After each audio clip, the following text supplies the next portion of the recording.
Salut à tous, aujourd'hui on se retrouve pour un nouvel épisode de Playcore. Je suis toujours avec Evan.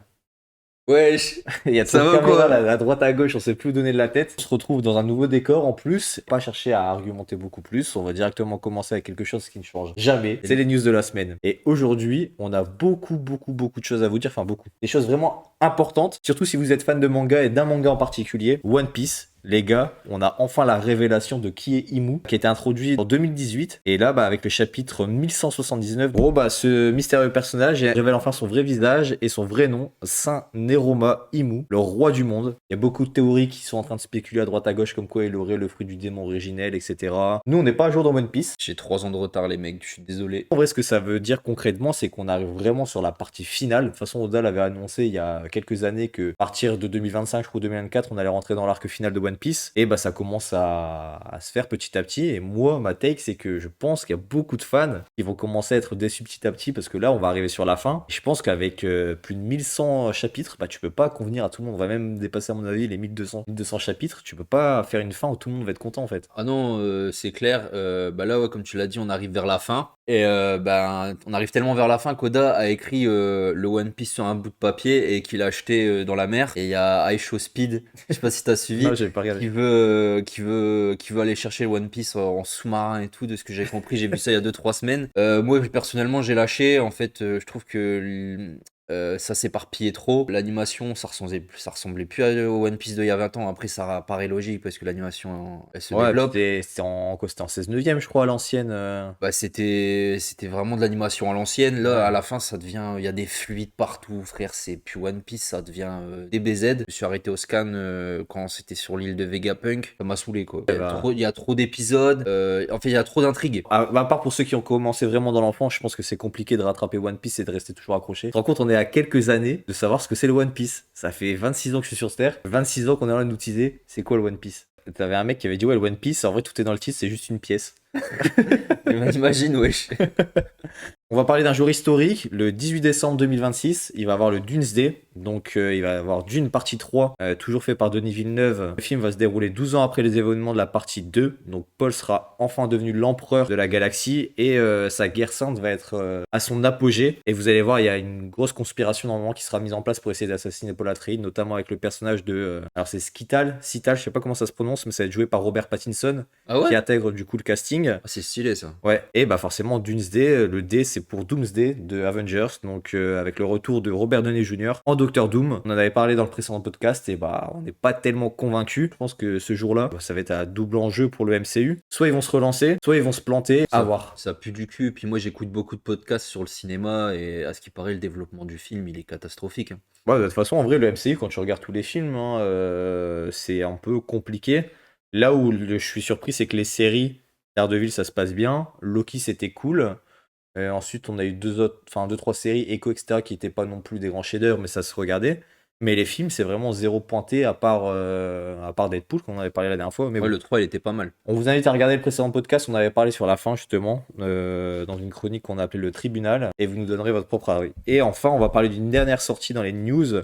Ce mois-ci, donc le 22 avril, vers la fin du mois, il y a un film avec un budget estimé à 155 millions de dollars qui va sortir. C'est le biopic sur Michael Jackson, probablement l'un des plus grands artistes de tous les temps, si ce n'est le plus grand. Déjà, des premiers retours qu'on a, c'est que c'est compliqué parce que la fille de Michael Jackson, Paris Jackson, a déclaré n'avoir aucune implication dans le film et a même critiqué le script qu'elle a pu lire, le qualifiant d'opportunité de faire de l'argent. Et de toute façon, les biopics, de manière générale, c'est jamais très bien réalisé. Ça pue du cul, Bob Marley, Ouais, Freddie Mercury, il y a eu quoi d'autre comme biopic? Ah, Rocketman sur Elton John, c'était pas ouais, c'était mal. pas mal. Il y avait celui sur Elvis avec, je sais plus comment il s'appelle, je Non, sais non, plus comment il je vois s'appelle. pas c'est lequel. Et là, c'est Michael Jackson, et je pense qu'il y a quand même. Enfin, tu vois, en tout cas, moi, s'il y a un biopic qui m'intéresserait, je pense que ça serait aussi sur la vie de Michael Jackson. Puis, en plus, sur un film, je trouve que c'est compliqué de résumer toute une carrière. Puis même, en fait, t'es trop limité quand tu fais des biopics parce que le problème, c'est que dans Bohemian Rhapsody, on n'avait pas été dans le côté profond de la carrière de Freddie Mercury, et c'est ce qui avait été critiqué. En fait, on montre que le positif, Mm. alors que ben, Ouais, bah il y a eu des clairement. polémiques sur Michael Jackson. Bah, de toute façon, en vrai, je pense pas qu'ils vont essayer d'aborder toute la polémique avec comment ça s'appelait son parc d'attraction? Neverland, je crois. Neverland, ouais, Ouais. ouais, ouais. Et et cette dérive aussi avec les enfants, puis sa fin de carrière, etc. Ouais, moi, je Entre trouve la que c'est un drogue. truc à creuser, tu vois. Ah, Le but, c'est de faire une bonne image de ouais. l'artiste, qui est Et dommage, parce ouais. que ça reflète pas la vraie personne qu'il était. Après, on n'a pas vraiment la vérité dessus, mais il faudrait en parler, tu vois. Je Ouais. pense qu'ils vont juste montrer les bonnes images. Après, pour le coup, je trouve que l'acteur, il a été bien choisi pour jouer Michael. À voir. On aura la réponse le 22 avril et à mon avis, d'ici là, on en débriefera. Je pense que c'est un film que je vais aller voir, même si je m'attends pas à avoir un bon film pour le coup. Pour les joueurs PC, on a une nouvelle mise à jour DLSS 5 qui arrive incessamment sous peu. On a eu des reviews sur Resident Evil notamment. Et en fait, le problème, c'est que le DLSS 5, bah, ça lisse toute la DA des développeurs d'un jeu. Et en fait, ça pète le travail des de la direction artistique d'un jeu. Et le but du truc, c'est de rendre le truc plus beau, mais en fait, ça le rend beaucoup plus moche. Je sais pas si toi, tu t'es Bah, en pareil, fait, t'es j'ai d'accord avec l'impression moi. que on l'a vu notamment avec Resident Evil 9. Ça avait fait beaucoup parler parce que tu as eu les images de Grace qui étaient sorties Ouais. et où son visage était lissé. Ça faisait très IA en fait. Et le problème, c'est que l'IA va sortir une image qui est adaptée selon ses goûts et son algorithme, mais ça va pas correspondre à ce qui correspond à l'œuvre en À fait. la direction artistique Ouais. du truc. Et en fait, le boulot de direction artistique des développeurs, bah, il est entaché, ouais. Bah, ça pète leur boulot. Et puis, il n'y a pas que ça aussi, c'est que pour les gamers, le DLSS 5, il sera présent que sur les RTX 5000, beaucoup plus allégé sur les 4000, et il disparaît carrément sur les 3000, ce qui invite, en gros, Nvidia vous invite à renouveler votre matériel. Casse-couille, quoi, ça va. Si vraiment demain il y a une mise à jour, le DLSS 5, c'est le truc révolutionnaire, bah, tout le monde ne pourra pas l'avoir puisqu'il faudra renouveler son matériel. Ça invite à la consommation et moi, c'est pas mes valeurs. Ça est trop rattaché au graphisme alors que la direction artistique, c'est beaucoup plus important. Je prends des jeux comme. Moi, je suis très fan des From Software, je pense que vous le savez. Fondamentalement, les From Software, c'est pas des jeux beaux, mais la direction artistique, elle rend les jeux magnifiques. Et je pense que Nvidia se repose trop sur le graphisme et la résolution des jeux et se rapproche tellement du réalisme que ça en vient vraiment pas beau, quoi. Écoute, pour les news de la semaine, pour moi, c'est bon. Il me semble que tu avais préparé 2-3 petits trucs. Donc là, vraiment, je sit back, je me mets en arrière et je te laisse. Bon, comme vous le savez, lors du dernier podcast, on a fait deux vérités, un mensonge et on remet le couvercle. Donc, chronique de vérité, un mensonge. Je te dis trois faits sur l'histoire du jeu vidéo ou les jeux vidéo en général, les films, comme tu as fait toi avec Marvel. Tu me dis ce que tu penses qui est vrai, ce que tu penses qui est faux. Ok. Là, vraiment, j'ai été général. J'ai pris des sujets beaucoup plus généraux sur les jeux vidéo. Ouais, la dernière fois, on s'était penché vraiment sur MCU, vu que c'était un peu la trame principale du podcast. Mais écoute, Et c'est des trucs qui sont assez connus, mais on va voir si t'as c'est la culture ou pas. ouais, si t'as la culture, si t'es La force d'Emilien, vient en moi.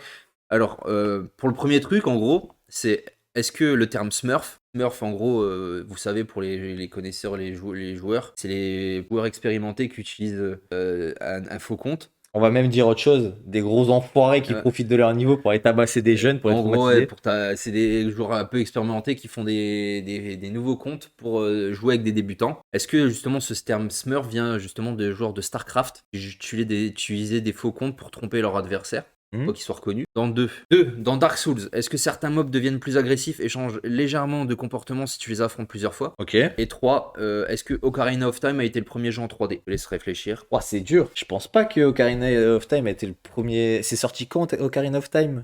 Je saurais même Je pas sais pas, dire. un bail de 96 ou un truc comme ça, c'était Ouais. sur la 64. Déjà, le Smurf, je sais que c'est vrai. J'en avais déjà entendu parler et ça Ok. me semble que c'est vrai. Ouais, Je crois que ok. c'est même ça vient d'un joueur coréen ou un truc comme ça. Bah, je sais pas, je pense que pour moi, je verrais plus un GoldenEye ou un truc comme ça, tu vois, fait en 3D. Moi, je vais dire c'est ça le mensonge. Du coup, tu dis que c'est Ocarina of Time. Ouais, je pense que ça me paraît plus gros Ocarina of Time parce que j'ai vraiment l'impression que c'est plus récent et qu'il y avait des jeux avant en 3D, tu vois. Bah écoute, t'as bon sur toute la ligne. En gros, le mot Smurf, il vient des joueurs de StarCraft, donc c'était des joueurs pros, Ouais. et il a été popularisé par les joueurs. En gros, à l'époque, les mecs, ils étaient tellement chauds qu'en lançant des games en ligne et les joueurs en face voyaient leur pseudo de pro, bah, ils quittaient la partie et ils pouvaient plus vraiment jouer. Donc ce qu'ils ont fait, c'est que ils ont fait, ils ont fait des nouveaux comptes. Ils s'appelaient Smurf. Smurf, c'est Schtroumpf, hein, en gros. Ouais. C'est les Schtroumpfs pour jouer pouvoir jouer à leur jeu, quoi. Parce qu'en C'est- fait, les mecs quittaient, ils enculaient tellement des mers sur StarCraft que les mecs en face quittaient direct et c'est pour ça qu'ils ont créé des faux comptes et ils se sont appelés. En fait, le mot Smurf, il vient de leur pseudo. C'est eux qui ils se sont appelés Smurf 1 ou Smurf 2, je sais plus. Du coup, pour Dark Souls, certains, très peu de joueurs le savent, mais moi je le savais pas, j'ai été chercher l'info. En gros, je te parle des mobs, je te parle pas des boss. Ouais. En fait, les mobs dans Dark Souls, tu reviens, tu meurs, tu reviens. En fait, certains ennemis deviennent beaucoup plus agressifs. En gros, le jeu et les mobs apprennent de ton comportement et de ton gameplay. Un peu comme dans Alien Isolation, tu Ouais. vois, l'IA, elle apprend ton gameplay et du coup, les mobs deviennent beaucoup plus agressifs en fonction En de gros, t'as comment. pas intérêt à te rater et autant le passer d'une traite, sinon après tu te fais Et malaxer quoi. t'as tout compris, ouais. C'est vraiment un jeu d'enfoiré. Tout le mensonge, bah, c'est que Ocarina of Time, les jeux 3D, c'était bien avant 98, donc j'ai la réponse, c'est sorti en 98. Hmm. T'avais Wolfenstein 3D. Ouais. T'avais Même Doom en vrai, entre guillemets. bah voilà, Doom, je l'ai écrit, tu vois, t'avais Doom. Et du coup, non, Ocarina of Time, c'est pas le premier. Et on va venir tout de suite sur une chronique qu'on a déjà parlé la semaine dernière, le tribunal. Et aujourd'hui, on va pas essayer d'accuser, mais on va plutôt parler d'un style, de manière générale, ce qu'on en pense, est-ce qu'on en pense du bien, est-ce qu'on en pense pas du bien. On lance tout de suite le jingle, c'est pour le tribunal.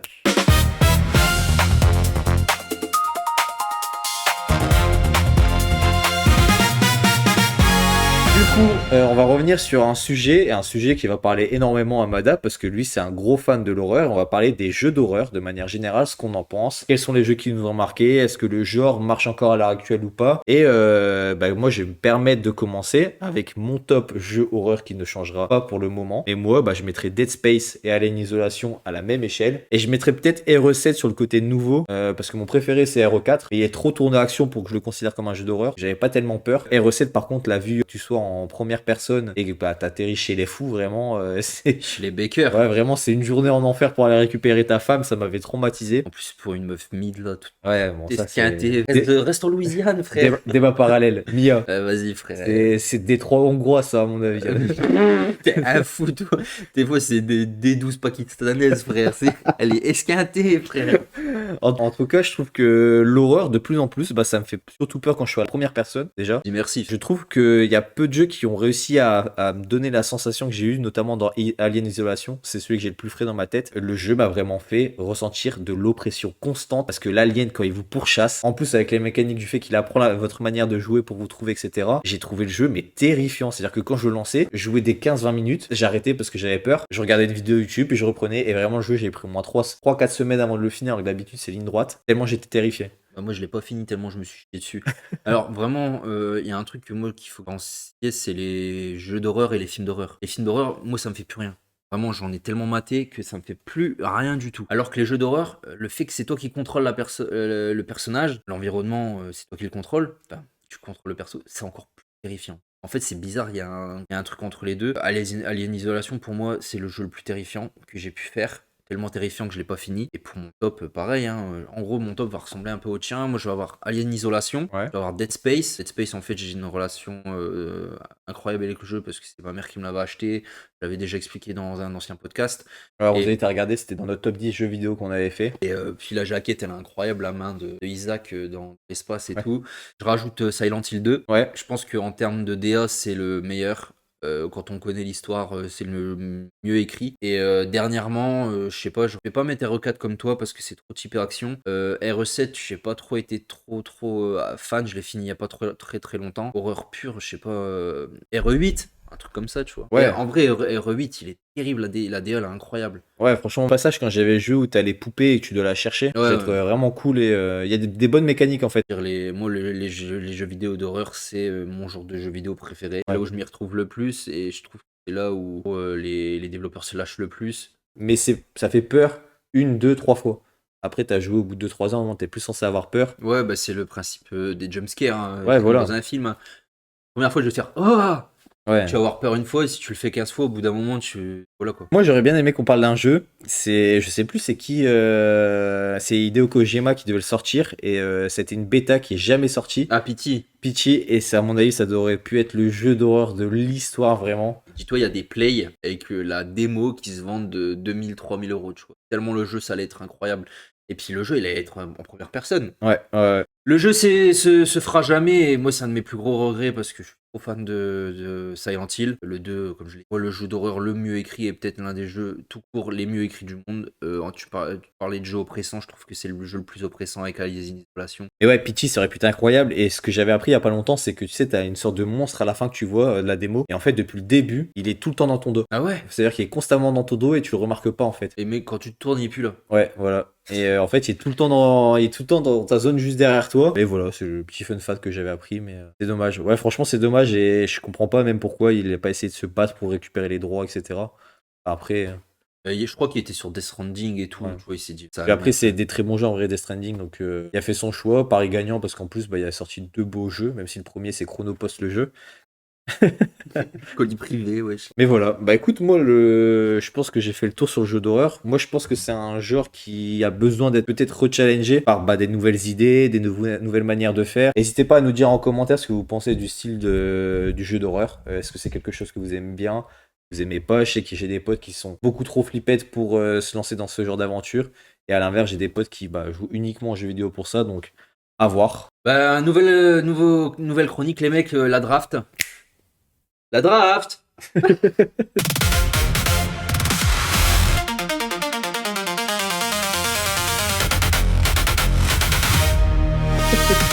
En gros, je t'explique, on prend un sujet, peu importe, les jeux, les films d'horreur, la pop culture en général. On a 10 choses là-dedans. Ouais. On a choisi 5 chacun et on débat sur qui a les meilleurs trucs. Cette semaine, ça va être le 10 boss iconiques du jeu vidéo. Je vais te les énumérer et tu vas me dire si toi tu les prends. Moi, je vais te dire si je les prends et puis voilà. En gros, premier boss, ça va être Ornstein et Smough dans Dark Souls. Ouais. Red dans Pokémon, Wesker dans Resident Evil, Simon dans Nier Automata, Bojack dans Borderlands 2, Sephiroth dans Final Fantasy, mais bon, c'est vraiment le classique Ça va du se battre, classique. hein. Pour celui-là, ça va se battre.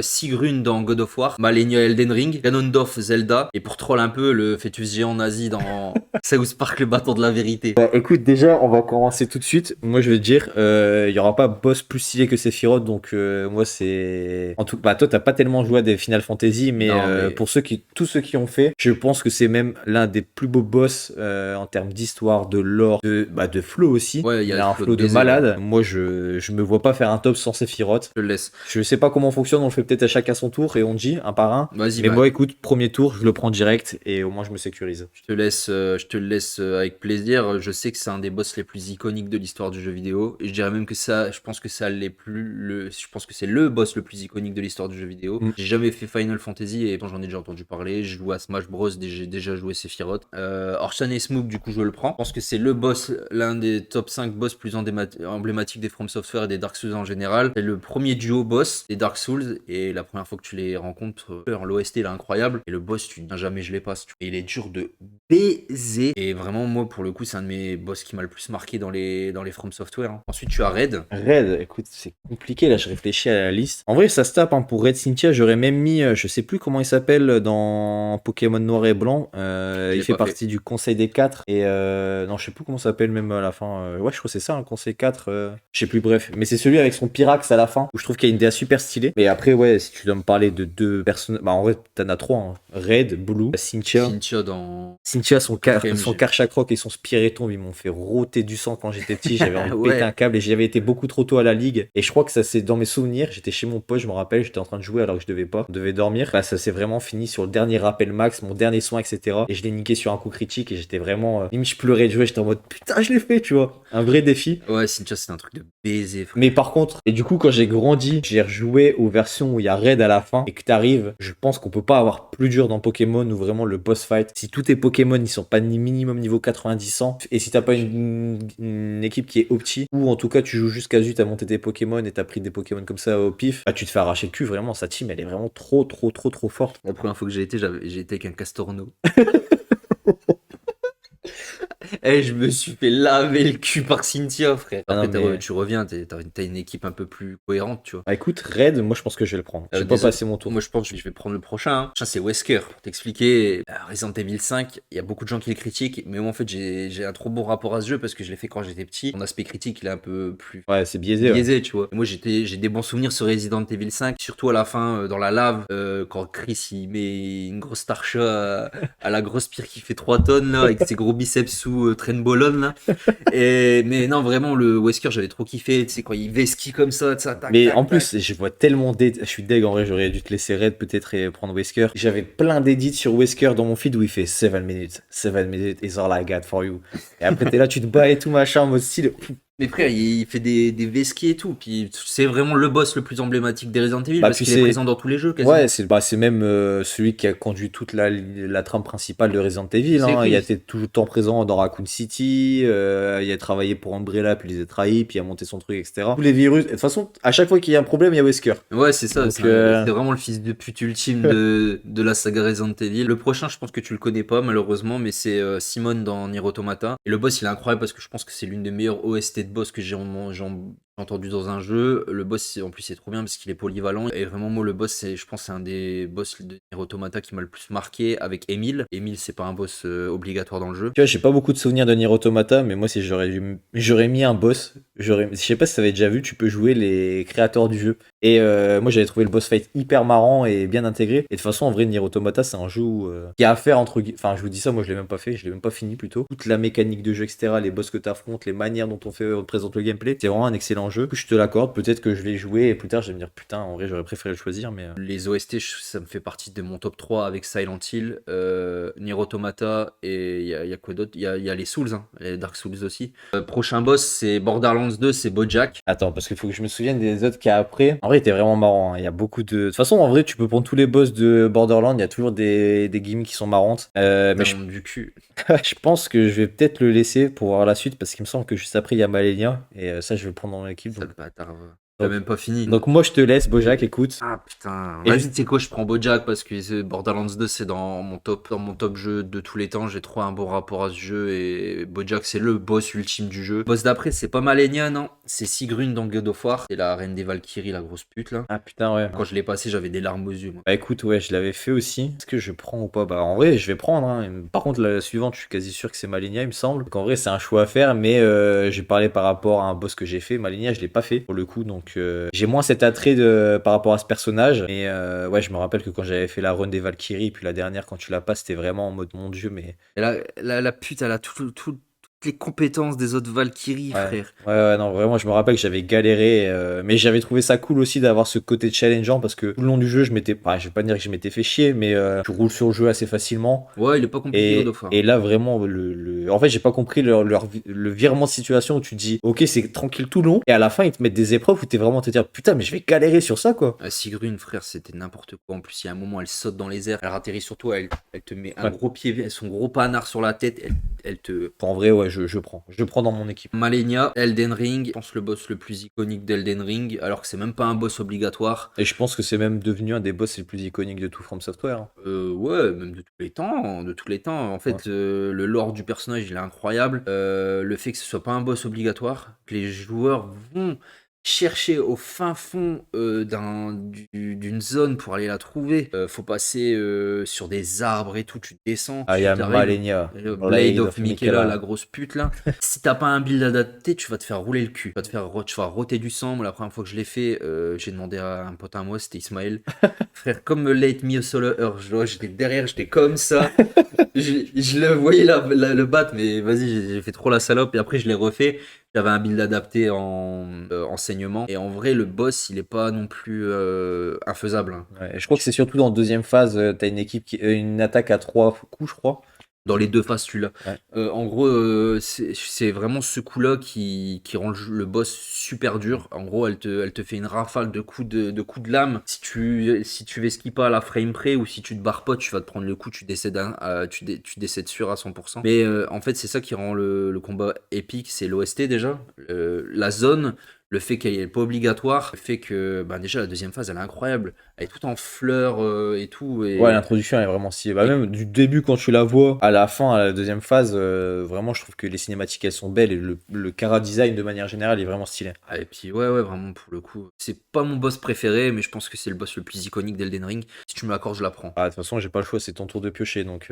Vas-y, moi je prends Malenia. Et le prochain, c'est Ganondorf. Ganondorf, en vrai, moi je pense que aussi dans le lore du jeu vidéo, je vais le prendre comme Sephiroth parce que je pense qu'il fait partie des boss. Je peux pas passer à côté. Du coup, pour Ganondorf, ouais, je pense que ça fait partie des boss avec Sephiroth. Et je vais même parler de manière générale d'autres boss qui ont pas forcément le même impact au niveau du charisme. Mais par exemple, Bowser, où tu peux pas passer à côté parce que c'est des boss qui sont tellement iconiques et surtout Ganondorf, je trouve que ça DA, surtout sur les derniers Breath of the Wild et Tears of the Kingdom, il est incroyable. Son chara design est incroyable. On dirait Benoît Poulvord.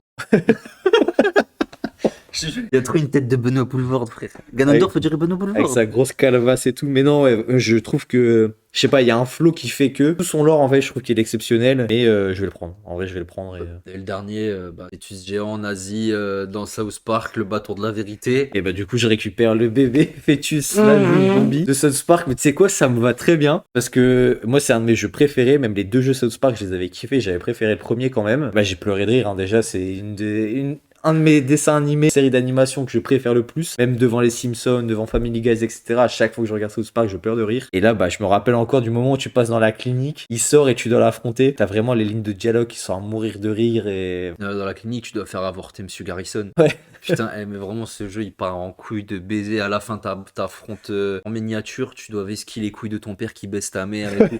Mais c'est n'importe quoi parce qu'il y a des nains qui volent les slips et tout. Ouais. Ouais, frère, c'est n'importe quoi ce jeu. Non mais même avec ta mécanique principale où ton super pouvoir c'est ton prout. Ah ouais. Voilà, on a 26 ans, moi ça me fait toujours autant rigoler et je peux...